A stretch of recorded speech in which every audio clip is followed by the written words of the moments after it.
I wish I could have been there with you in person. I enjoyed so much planning this with Ida and hearing her story about how she learns and just personalized learning in general, how we need to take a look at our kids and think about not only their learning, but put it back to, I think, sometimes on our learning too, and take a little glimpse into how we learned as learners, and putting that into context sometimes makes us, as educators, I think, look at things a little bit different and look at them from the perspective of our kids and keep their mind and hearts in our heads at all times, which is something that I was really passionate about when I was the teacher librarian at my school. And I'm going to tell you a little bit today about just implementing personalized learning and sharing my story just a tad. And my name is Shanna McClintock Miller.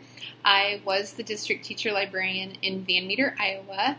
I worked with kids in kindergarten through 12th grade, so that was about the best job in the world, and we had about 600 kids in this small school in rural Iowa. And even though we were very isolated from maybe a big city or access to things that other people in the country had, we have so many great things going on in our school in Van Meter. And one thing that was really great was we did have a passion as teachers and administrators and parents and as a community to personalize the learning of our kids and the experiences they had. And not only that, but to really be inspired and to be encouraged to also be that type of teacher. And when I got hired, and my kids went to school here as well, and I got hired and I started my job as a librarian, building that community and really getting to know those kids was essential to me, because I was going to work with all of them. And as I started collaborating with the teachers and I started to collaborate with the kids more on projects, we also started to embrace personalized learning through, I would say, technology and changing the way that we were doing things in education. And when we put into the kids' hands different tools of technology, if it was laptops or iPads, or experiences on Skype, or experiences even that they had outside of school that maybe we hadn't done the same before, it really changed how we did things, because we were thinking about how our kids learn best and really personalizing that for them. And if it was for our little ones, if it was for our middle school kids, or even looking at things that they were doing in the classroom, it was always something that was in the back of our head. And so as we put technology into their hands, they would come to the library and come to the classroom with questions like this little boy wanted to make an I Spy book, and he wanted to connect with the author of I Spy. And so by having the kids create this authentic project, by bringing in materials of their own and writing it with me and the classroom teacher, think about how just his one little wish that he wanted to do turned into this great project for the whole entire class. My high school kids also, they were just amazing, and we were so lucky because by this time we really personalized their learning through schedule changes, through opportunities that they had maybe outside of the school. Maybe it was at a school downtown in Des Moines that offered Chinese, or a school in a town nearby that offered FFA. We tried to really look at what they wanted to do and tie it into what they wanted to do for a career. And this was something that was really, really important to us. One thing that I had the opportunity to do is my friend Bill Brannick and I started a class in Philadelphia. And we did this because we saw that our kids, a lot of them, really didn't fit into maybe the norm of our kids in Iowa or the norm of those kids in Philly. And so we brought the kids together on Skype every day, and we taught a class about using technology and building their personal learning network and really looking at projects that they were passionate about. And all through the year they did passion projects, and it was great. This slide should have been a couple slides ago, because this is actually the slide then of them Skyping with the author of the I Spy books. And so bringing things together was a huge motivator for us. If you remember, the little boy had the idea of making the I Spy book. We came together and we made it for a class, and then full circle, We actually Skyped with the author of I Spy, and she edited it and talked to the kids about their project, and he was just so proud. And even though we had a lot of technology, and when I started, I taught with hardly any technology, but we had tons of technology in our school and we did things different. But really, when it came down to it, it was about the learning of our kids, and it was about the things that we wanted to instill in them with community and creativity and collaboration and all these things that were going to take them not just at school, but also into their careers and what they were going to do outside of school too. Now, when we look at this, it's all so exciting, and I felt like this every day when I taught, and some days, though, there were a lot of questions that popped up, and some things that pop up and some challenges that we might have as we look as a school at implementing personalized learning strategies. These are just a few. One of the questions might be, how are teachers going to be able to personalize instruction when they need to make sure they have to meet state or local standards? Good question, right? How do teachers build the capacity to implement personalized learning in their classroom, and how do schools? And any other challenges that you can think of that your school might face right now in talking about personalized learning. I know that for me, when I look at these questions, I had all of these things pop up. When are we going to do this? Time was a huge issue because we did have to meet standards, and our kids had tests to take, and we had to take them at a certain time of the year. We worked around that. We were creative. We made sure that we didn't let that get us down. We stayed positive about that. And we made time for the things that we thought were important and that were important to our kids. We also got a lot of buy-in from our parents and from our community when it came to this too. And we were completely transparent about what we were doing at our school. Also, when we look at that second question and how just do we build that capacity to implement it, it was definitely a joint effort. An awesome teacher librarian is so helpful because you have somebody that you can collaborate and that you can partner with, and somebody to be a co-teacher with at all times. You also have to get, I think, the backing of everyone in your school when it comes to the way that you're going to do things different. For example, at Van Meter, my son is in 7th grade, and they do passion projects throughout the year. And they might have a 3-week or 2-week time period that every student, K-12, all 600 and some kids, do projects that are personalized to what they want to, what they're passionate about. That takes a lot of planning, a lot of thinking outside of the box, a lot of letting go of the things that we already know, and also a lot of letting go of us always being at the center as teachers. And so we've learned a lot, and there's still things to learn. And as you know, when you talk about personalized learning or project-based learning, there are a lot of things too that change as we go. And so this is something that I'm really passionate about, and I was lucky to teach in the school that I did and lucky to have my kids go there as well. So I want to show you just a couple examples of how we implemented personalized learning through PBL at our school. And project-based learning really became that vehicle. That was the vehicle if it was doing a class project, if it was doing something individually like their passion projects throughout the year, but that became our vehicle to really personalizing the learning. The first student I want to tell you about is Gunnar. And when Gunnar was in kindergarten, we did this Iowa Animal Research Project every year. And the one year that we did it, it was like the 3rd year. It was a great project, one of my favorite things to do every year, but there was something missing. And the thing that was missing was every year the kindergarten teachers, they would just pass out the animal slips to the kids, what they got. So maybe one student got a deer, and one got a snake, and one got maybe an eagle. They didn't have any choice in the matter. They were given a packet as kindergartners, and they had to fill it out.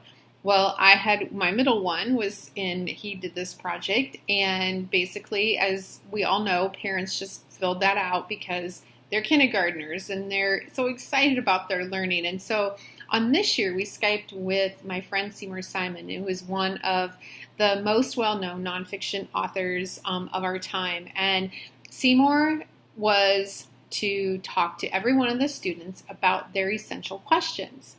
Well, Gunner, he got up to the computer and his little arms were crossed and he was not in a good mood. And Seymour said, "What's wrong, Gunner?" And Gunner said, "Well, I have a Iowa snake and I don't want an Iowa snake."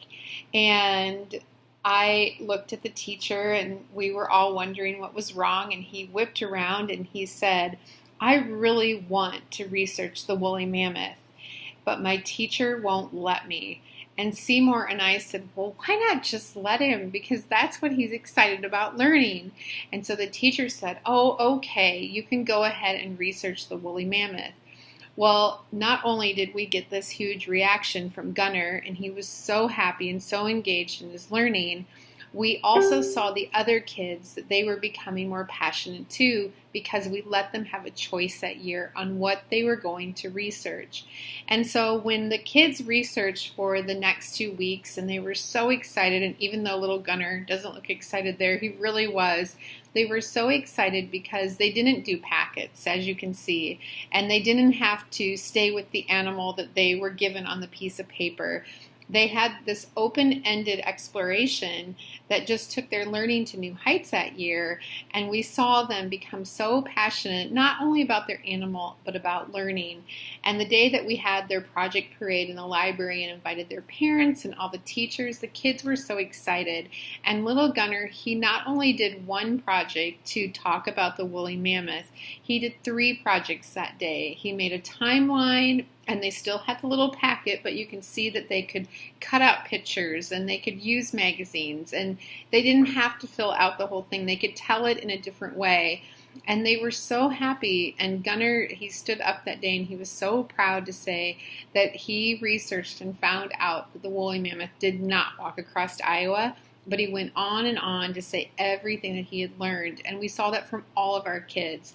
And when they Skyped with Seymour then after the poetry or the project parade and they told about their projects, we could just tell from their little faces that they were just so happy and all lit up because they had really learned the things that they wanted to.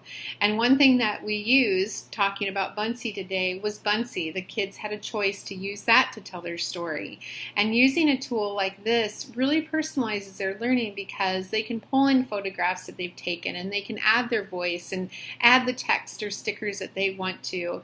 And they can tell the story in a different way than they did before through a packet or through maybe a poster.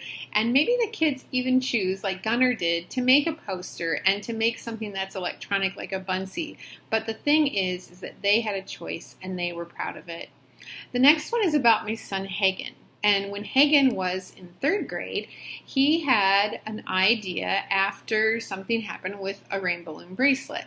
And you've all seen these rain balloon bracelets that the kids would collect and they would trade. And Hagen, he came home one day and he said, "Mom, they're going to take the rain balloon bracelets away." And I was like, "Why? What happened?" And I was sad because he had just gotten his loom to make them. And he said, "Well, we're trading them in school and people are throwing them and they're becoming really distracting." I'm like, "Well, Higgs, you're going to have to do something differently or otherwise they're going to be taken away, just like your teacher said." And I was sad too because in the library the kids loved to make these. And so we went to school the next day and Hagen and his friends came in during a break that they had. I think it was during lunch. And they said, "We have an idea. We want to turn this into a project." They wanted to take their problem and the solution that they found was going to be to start a project called Banding Together. Now this year, what we did is we wanted the kids to think of their own PBL project. So if they had an idea as a class or they had an idea, just like the little boy that you saw with the I Spy book, we wanted them to come to us and tell us and have a plan for it. So these boys came in, they had a plan, they wanted it to be this huge research project. So I talked to the teachers and talked to the kids and everybody was excited. And so they went into this big, long, research project that we dove into not only just researching, but the model of inquiry that year. And we talked about citations and researching on databases like PebbleGo, and they learned so much about EasyBib. They even Skyped with EasyBib in New York City and got them involved in the project that they were doing. And the kids also were creating, and that was the big thing for them, that this huge project was going on, but they also got to do something that they were passionate about. And they kept on creating, and they kept on showing their friends what was happening. And what happened throughout our school is all the other kids, K-12, were also bringing in more and more Rainbow Loom bracelets. And so bracelets were coming in from the school bus when they got there to school and after school. And I was telling about it because I use Twitter and social media a lot in the library, and I was talking about it, and Rainbow Loom even picked up the story, and other people did too around the country. Well, I also got a call from my friend Mark because we had so many bracelets, and I would say on Twitter, like, what are we going to do with all these bracelets? And Mark was a superintendent in Wisconsin that I used to collaborate with a lot, and he's now a missionary in Africa. And he said, I know what you can do with the bracelets. Hagen and his friends can send them to Africa. Well, a couple weeks later, I got a call from a publishing company called In This Together Media, and they had a connection in India. And one of the owners said, my aunt she's a nun at an orphanage in India, and these kids would love your bracelets. So Hags and the kids and I, we all got together, and they were still working on their big PBL, and we Skyped with In This Together Media, and we Skyped with Mark, and the kids thought it was a great idea, and they wanted to send their bracelets to India and Africa. Well, a couple days later, In This Together Media called back, and they wanted to have it be a foundation. They wanted to create a foundation with Hagen and his friends called Banding Together. So the kids made a Facebook page and a Tumblr, and they worked with a graphic designer in New York City, and they had this great banner that we used all over. And the kids were so excited because they were getting ready to send their bracelets. And in the meantime, this turned into something too, that we saw a lot of our kids, individual kids, doing things on their own. This small group of kids, and not only in our school, but also a small kids in Georgia that were doing the project with us, they wanted to create charms for the bracelets. We had a group of kids in 3rd grade, and you can see them actually on the screen, who wanted to create love poems to put on their bracelets. And so they Skyped with our 3rd graders and our 2nd graders to put love poems on there with Joyce Sidman, who is a famous poet. And to get these all together and to send them off, and I was taking pictures, and we were so excited. But as I was doing this, other people around the country were also seeing this story. And so probably within like a month into the PBL project, all of a sudden, we had bracelets coming from all over the world to our school, like millions and millions of bracelets. And the notes on there was that the kids inspired them to make a difference in the world too. And so when we sent the bracelets and we got these letters back, first from our friends in India, it was great for Hagen and his friends, not only to see that their idea and their project made an impact, but also to see that these were just kids just like them, that they made a huge impact in. Well, the story continues because they're now in 7th grade, and so this was 4 years ago, and they are still doing their project, and it's grown even more because they've partnered with an organization called Be a Noble Kid. Not only did they partner with them, Hagen and his friends helped them develop the curriculum. Now think about that learning experience for the kids, that they've become now the teachers of all these other kids who can participate in this as well. And they have the Facebook page, and it's so fun to see what they're doing because it continues in schools around the world. And they've even partnered with Rainbow Loom, and they now donate them to villages and to schools who want to participate. And one thing that I did was a couple years ago, my husband works for Capstone Publishing, and we go to Mexico every year to volunteer in a village there that Capstone has done a lot of work in. And Hagen said, it's cool that you go, but you have to bring my bracelets and you have to give them to the kids. And so teachers and kids, we were so happy because we brought these bracelets, and in this container that Hagen and his friends, and this is my sister actually, she's a librarian too, and they would put them in these containers that we then brought with us to Mexico. And this little girl was so cute, and Hagen and his friends loved this story because she was taking all the bracelets and she was so excited, and I was watching her and she was kind of bossy because she wanted them all and she wanted to pass them out and she wanted that container empty. Well, what she really wanted was that container, not the bracelets. And I gave her then finally, when it was empty, I gave her the container. There was 2 of them, and her sister came running back and they gave me the biggest hug and the biggest kiss, and they showed me the container and it was filled with water. Well, I realized then at that time that it wasn't the container that they wanted for the bracelets, that it was for water. And the minute that I looked up from getting the hug from them, they ran off into the forest. And so it was, of course, one of those times that I sat there in tears thinking, look at the impact that Hagen and his friends had, because we listened to what they were passionate about and we let them do their own PBL project. We let them personalize their learning that year. And he made a huge impact, not just in Van Meter, but also in this village and also in that jungle and that forest that the kids ran into, because they now had a water container from the Banding Together project. And so we continued to go there, and Hagen, after hearing that story, and his friends, they thought, well, next time you go, you have to have them make bracelets. And so last year we even brought stuff from Hagen and his friends and let them make their bracelets too. So it's exciting to see that, and I can't wait to take Hagen there someday. But even more exciting is this year in February, we're taking Hagen to India, to the orphanage, where he gets to see and meet Baj and all of the kids in the orphanage that Banding Together had an effect on. And even though this is a project that grew totally organic for us, think about all the times that you've heard kids talk about what they're passionate about and ask you questions and see if it's possible. And it happens all the time around us, but it's the things that we listen and how we think creatively and how we think different that really makes an effect in how we can change how we're doing things, how we can change how we're teaching. And things like, integrating technology and bringing in maybe different methods of teaching and all of the robotics and STEM materials that we have now. These things are offering our kids not only something for their future, but also offering them a different way to show off their learning. And that's one thing, talking about Bunsey today and having Ida there talking about you, I wish I could tell you all of the stories about using a tool like Bunsey, because it is something that is also a vehicle to let the kids really shine and let them tell their stories too.